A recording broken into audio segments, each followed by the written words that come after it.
Hi, everyone. Welcome to Jehovah Boy. I'm your host, Doug Smith. Thanks for tuning in. Back with another listener email episode.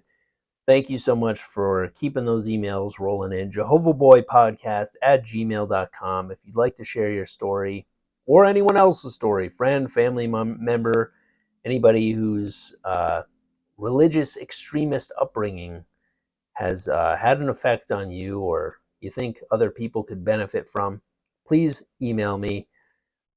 Share your story. You do not have to be Jehovah's Witness, any form of religious extremism, any cultish upbringing, J-Dub, Scientologist, Mormon, Hasid, you know the drill, whatever it is. The wackier the better. Let me hear it. I'm also taking phone calls from people.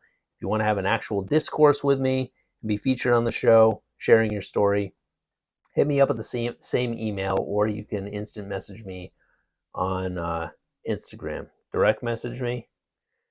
Really sound like a fucking boomer. I'm not quite old enough to sound like a fucking boomer and be mixing up my social media lingo, but there you have it.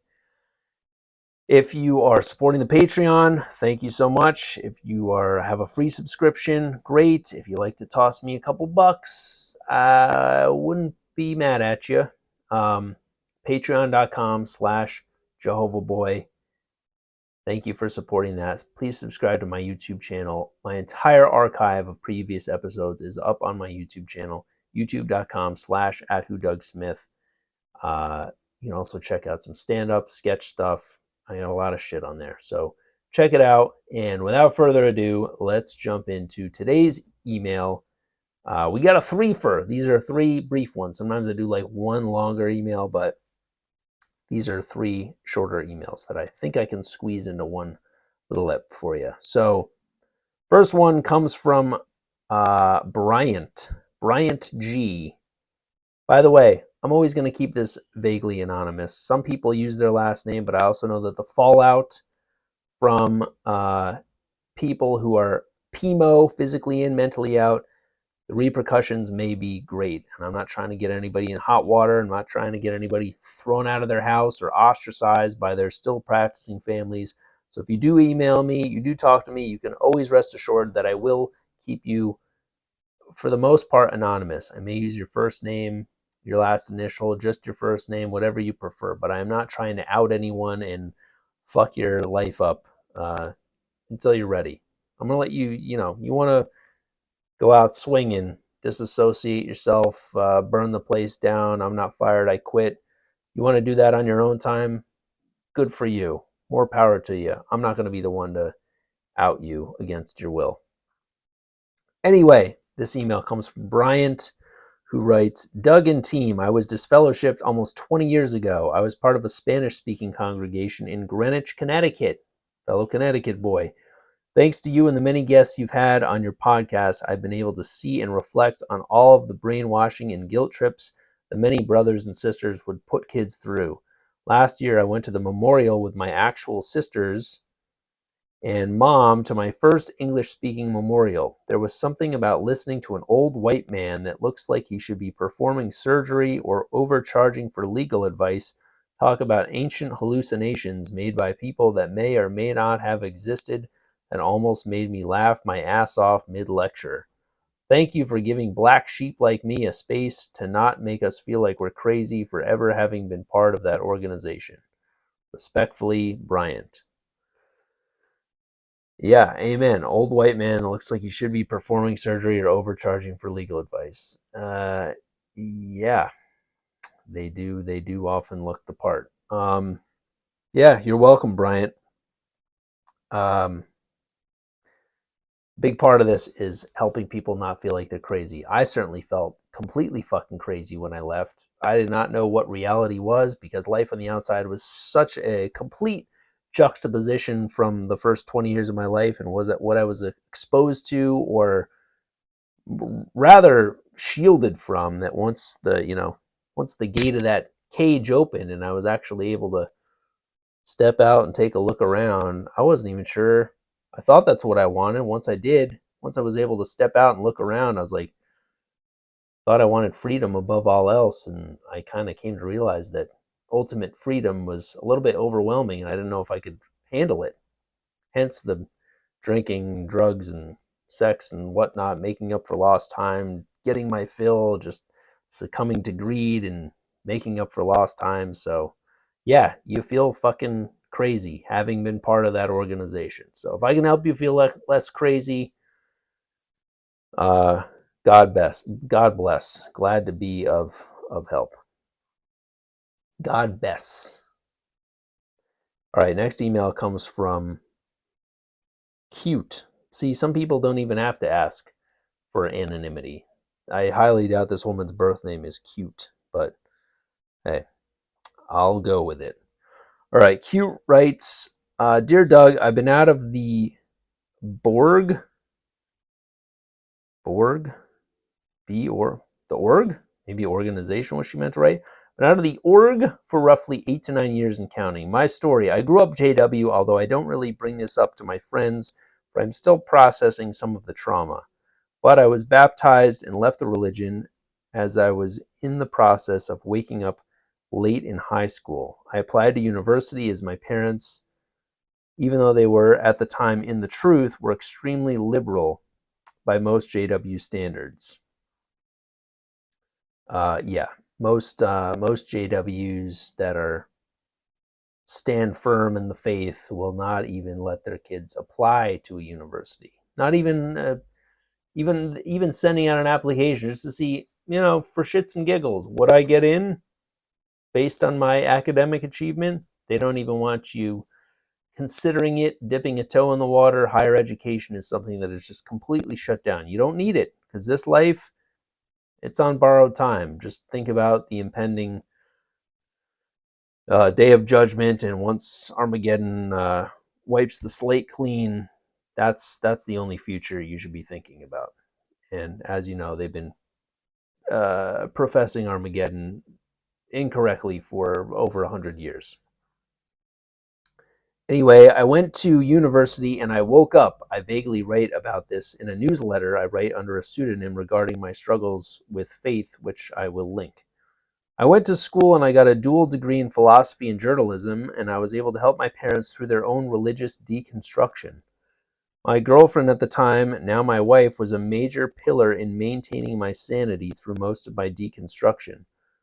Through the last year of high school and my first year at university, she was worldly but did study with the JWs for a while until she noticed that I cared less for the religion than she did. She told me she wasn't going to keep looking into something I wasn't invested in any longer, and that's when the full conversion hit me, the realization that I didn't believe anymore. Okay. Yeah, I think really all you got to do is have one person on the outside to kind of compare notes with, because when you're surrounded by people that are all drinking the Kool-Aid, I knew from a very early age that none of this shit made any sense at all. The whole idea of last days, Armageddon, paradise, Earth, like I've said before, it was very, very sci-fi to me. The Earth being transformed and dead loved ones being resurrected and the 144,000 ascending to heaven. It's like, what the fuck? Who's is the governing body on DMT? Like, how are they coming up with this shit? This makes no sense. And it's not even, I don't remember most of that being referenced in the Bible. They claim it to be all Bible based, but so much of their uh,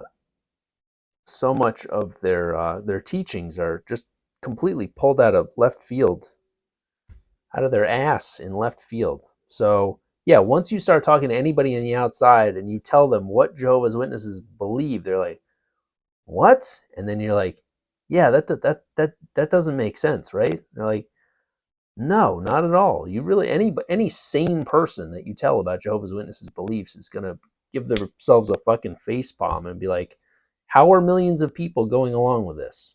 So I'm glad you had someone to help you question things. Cute continues. My sister is married to an elder, and she has also deconverted. She is PMO, physically and mentally out, but her spouse, an elder, is PME, physically and mentally in. Those are the enemies. That has been tough, but our relationship Our relationships are in good standing. I recently have been talking to my JW acquaintances mostly because I never disassociated with a formal letter nor ever got disfellowshipped. I just faded. So again, disassociating, that's the I'm not fired, I quit model, where you basically send a letter to the elder body of your congregation saying, you don't even have to do anything wrong. You just say, I'm done with this shit. I'm out. It's pretty badass. That's what my older brother did. Disfellowshipped is when you get busted for some sort of immoral, unsavory behavior. It could be, something like premarital sex. It could be something as innocent as smoking. But cute as myself, faded, that means you just kind of tiptoe out the door. Relatively unnoticed. Stop going to meetings. They try to rope you back in. You just kind of keep them at bay. I could step into a Kingdom Hall now. I could go back to my old congregation, go to a meeting. They'd be like, oh my God, you're back. They'd welcome me with open arms, claim that they had been holding out hope these last 20 years that I would come to my senses and I would not be shunned or judged or anything, which is ridiculous because I suppose if they knew about this, I would be blacklisted forever. But people that fade, that never are actually formally shunned from the organization, either their own volition or the organization doing so, they're pretty much always welcome back in.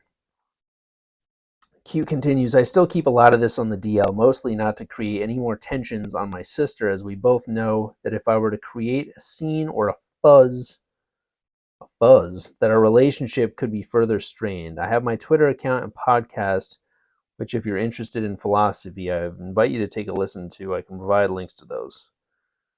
Cute. He's signing off. Cute. Yeah. Am I interested in philosophy? Yeah, but I hate to break it to you. I don't know if I'm gonna check it out, but I do appreciate you reaching out. I am intrigued by anybody who is able to navigate that very gray area of being removed from the organization, living a happy and fulfilling life on the outside while still remaining in contact and having fairly strong relationships with people that are still in. That's not easy. That does not happen often. So kudos to you for being able to straddle that line and keep the peace. Okay, our final email comes from, this is a follow-up email from a previous episode, Joel, who I did an episode. I read his initial email back in November, I believe. This is a follow-up from Joel, who writes, Doug, caught the pod this week. I was shocked even though you said you'd include it. In my initial email, I tried to be brief, thus glossing details of which you had to speculate when you read the email. When I was an infant, my parents studied. My mom had been around the organization when she was young. Her father and brother were both disfellowshipped at some point. I don't know the details. I think her mom was too, but I can recall her coming to our Kingdom Hall, so she might have gone inactive. My dad was raised Catholic, but I think, like many dads, went along with it at first. Yeah, there does seem to be an epidemic of fucking cuck dads whose balls are in a fucking jar who just blindly go along with what their wives want and let them destroy families over their allegiance to a cult. So glad to know my dad wasn't the only one.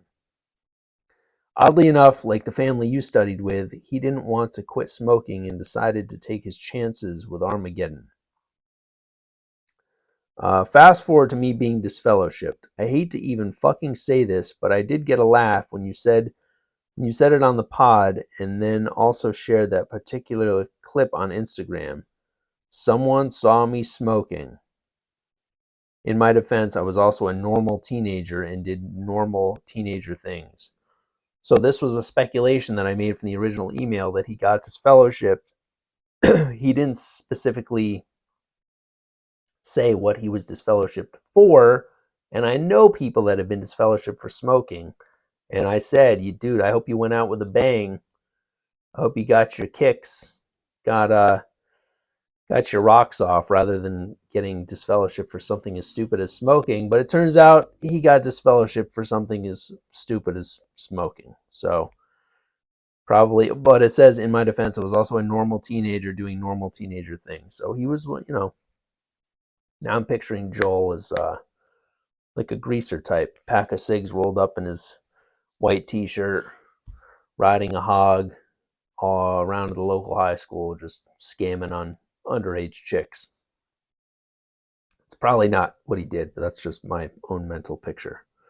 So he was smoking, he was fucking, he was having his fun. But smoking ultimately is what got him booted.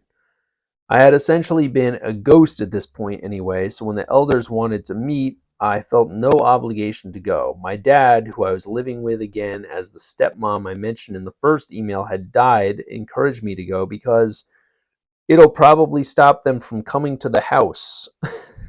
A visionary, my old man. So even Jehovah's Witnesses don't want Jehovah's Witnesses coming to the house. Oh, the irony. Anyway, I felt compelled to follow up with those details. As I said before, keep up the content. I'm here for it. Thanks, man. Thank you, Joel. Good to have a little back and forth with you here. And like I said earlier in the episode, it's cool. It's cool to have these conversations with people through email, but I will be having phone conversations with people. I think that seems to be what resonates with people the most, is talking to ex-Jehovah's Witnesses. And if I can't devote the time and energy to a weekly pod that requires a lot of scheduling and production, a lot of bells and whistles in terms of uploads and downloads and all that shit that you guys know I don't know how to do, I can record phone calls. So I am happy to schedule a phone call with you, the listener. If you would like to share your story, we can chat on the phone and you can be the episode. This is basically your show at this point. I'm leaving it up to you. I just want to hear your story. We'll trade war stories. And that's what this is going to be for the foreseeable future. And I think it's going to be pretty cool. So if you want to share your story, either through email or have a discourse on the pod over the phone, please hit me up, jehovahboypodcast@gmail.com.